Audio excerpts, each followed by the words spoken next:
Exclusive. Kate and William leave people in tears with selfish move at new home. The Prince and Princess of Wales' big move to Forest Lodge in Windsor has been met by fury from some locals who have had their walking routes restricted.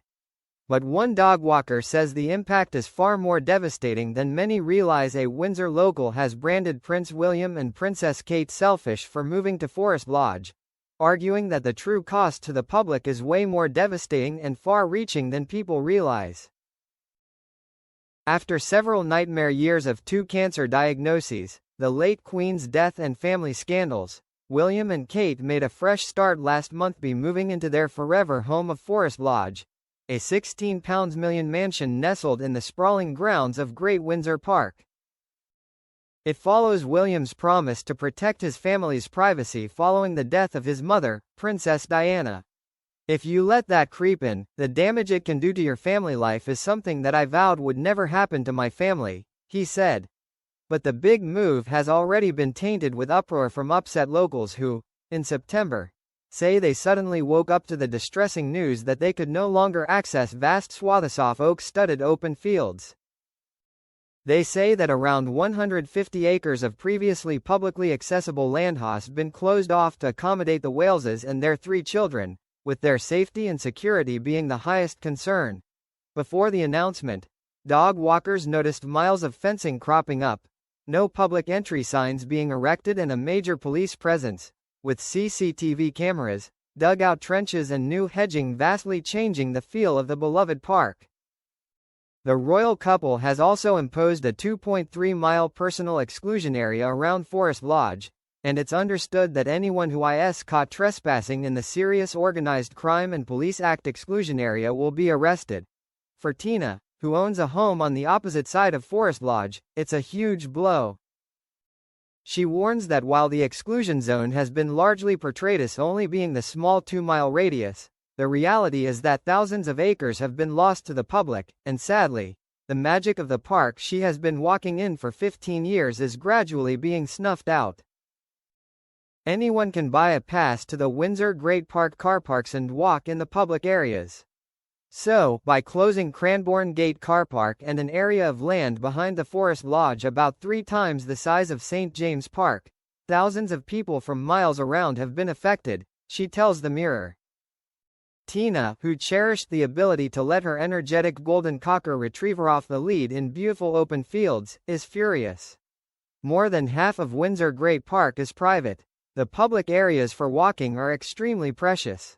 By closing Cranbourne Gate and the surrounding land, people are being increasingly forced to walk on the other side of the park, which is ridiculously overcrowded at the weekends.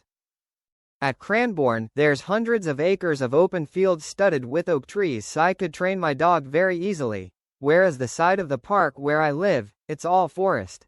And it's not just walking routes that have been affected. A children's environmental educational center within the new exclusion zone has also closed down, and it's been reported that 2 families who lived in cottages nearby the Wales' new home have been evicted. On the center closure, the Crown Estate has stated, "While we're working together to minimize the impact on users of the park as far as possible, we will be pausing our on-site activities while we work closely with the Berkshire, Buckinghamshire and Oxfordshire Wildlife Trust, BBOWT, to identify potential alternative sites." Baffled by Kate and William's decision to shut locals out, Tina says, "It's clearly a selfish act, allowing a huge amount of public land to be closed, expecting other families to be evicted, increasing public costs so they have sufficient security living in an area which didn't have police protection before. I doubt they gave a second thought to the implications for others. Enclosing public land for the benefit of one couple is outrageous. It's like closing Regent's Park in London and saying it doesn't matter because you can still go to Hyde Park." The Prince and Princess of Wales are said to be funding their move privately, and will pay market rent on the property. Any work carried out on Forest Lodge will not come from the sovereign grant, which provides state funding for the monarchy. Tina received an email from the Crown Estate to notify her of the controversial closure, just 3 days before it was imposed. Due to the pending designation of part of the Great Park as ASOCPA, Serious Organized Crime and Police Act exclusion area, Access via Cranbourne Gate will permanently cease on Monday the 29th of September 2025. As a result, Cranbourne Car Park will be permanently closed from 7 p.m. on Sunday the 28th of September 2025, the park management announced. Windsor Great Park notes that parking will still be available at Rangers Gate Car Park, which is just down the road. But for dog walkers like Tina, it's not the same, as that area is designed for horse crossings and you have to walk for miles to access an area that dogs can go off lead. When I realized we only had a couple of days left of access, I did go over there, and everyone I met was upset, she explains. I ran into a woman there that I recognized, and she said to me that when she got the email, she cried. For people who have walked there for years, it's so sad. I also met a couple of people who had keys to the forest, which is the other side of Forest Lodge. And they were desperately upset. It's like their back garden. You got a key to the forest, you lived within walking distance, around half a mile. Swa's not as many people who have been affected there, but the effect on them, of course, is absolutely massive. You've got a dog and you've got hundreds of acres of woods that you've been allowed to use for years, and now you can't. Tina hasn't been able to face going back to where her much-loved walking route used to be since it was shut down. Because I am quite upset, I don't like to go over there now and see it all fenced off and signed with police. It'll stick in the core a bit, she admits. The real sting, she says, is how many people wrongly assume that the park is owned by the royal family.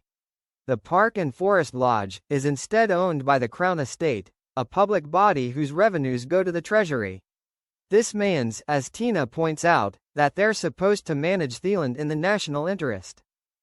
It's not the royals' back garden, the warns. This is not a decision in the national interest for tens of thousands of people to lose access to public land. Kate and William's actual back garden has been fenced off from this land. It's just a view from their bedroom window, so they likely won't even use it. I don't understand why they would have thought it was a good idea to annex all that land for themselves. As a local with deep knowledge of the area, Tina can't understand why the Waleses didn't choose a more secluded, private property. I don't see security the benefit for the family, because if they were in one of the private areas, the kids could get on their bikes and cycle around. Forest Lodge is right next to the village, which is where lots of people who work in the park live. It's not private around there at all, it's the busiest bit of the park. So it just doesn't make sense, she says, it's just so sad. I live here because of the park, that's why I want to live here. It's a huge loss to me and many others. The nature of the park is changing over time. They've very much commercialized it. Over here at the moment, we've got the light trail and other things, and they're just trying to squeeze USALL into this one little area, which I don't think is good for people, dogs or nature.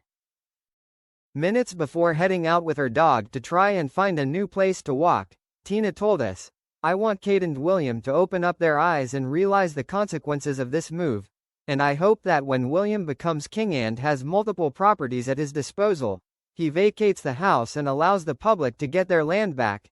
It's not some hard-up family who have nowhere else to go. The Mirror has approached Windsor Great Park for comment. Kensington Palace declined to comment, and a spokesperson for the Crown Estate said, a security boundary has been introduced by the Home Office and Thames Valley Police in a small area of Windsor Great Park to support enhanced protective measures. This does not affect the vast majority of public access to the park, and efforts have been made to reduce the impact on users of the park as far as possible. We are working closely with the Berkshire, Buckinghamshire and Oxfordshire Wildlife Trust, BBOWT, to identify potential alternative sites for the environmental centre.